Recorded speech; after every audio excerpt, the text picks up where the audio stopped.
Здравейте, казвам се Цвети от JumpBG и днес ще ви покажа как бързо и лесно да регистрирате BG домейн. Влизате в клиентския си профил в JumpBG, главното табло, отивате на домейни, регистрация на нов домейн. Тук си изписвате наименованието, което желаете.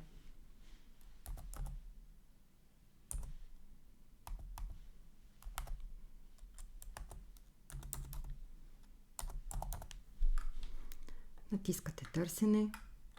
Виждате, че е свободно и го добавяте в количката.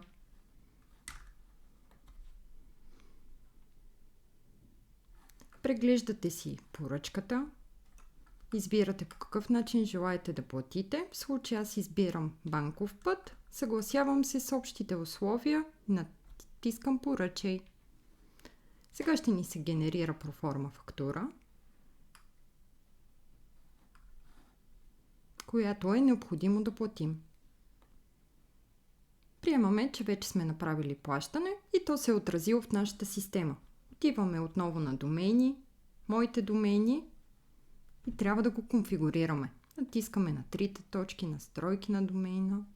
Излиза в червено каренце, че много внимателно трябва да се попълват данните.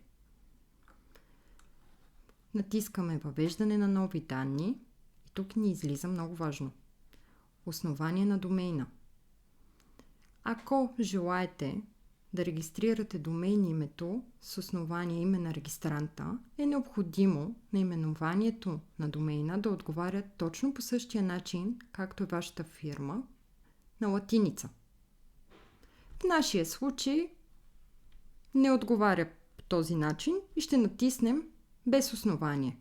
Но сега ще ви покажа видовете основания, които може да изберете. Ето тук може да ги разгледате. Аз продължавам и избирам без основание.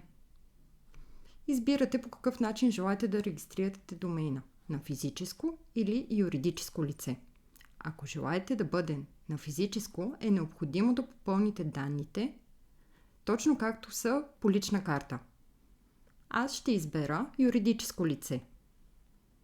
И сега трябва да си попълним данните, така както са в търговският регистър. След като сме си попълнили данните, много внимаваме как сме ги попълнили. Внимаваме също и с правната форма. Трябва да бъде изписана задължително.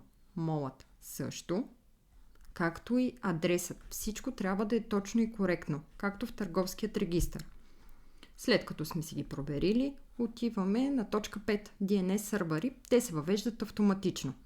Натискаме изпрати и сега ще ни се генерира PDF файл, който е заявката. След като ни се е генерирала заявката, е необходимо тя да бъде подписана. Натискам на подпишете по друг начин, за да може да видите възможните варианти. В случая аз ще избера да подпиша с мобилното приложение на Евротръст. В следващото видео колежката Маги ще ви разкаже по-подробно как бързо и лесно да го инсталирате и да подпишете с него.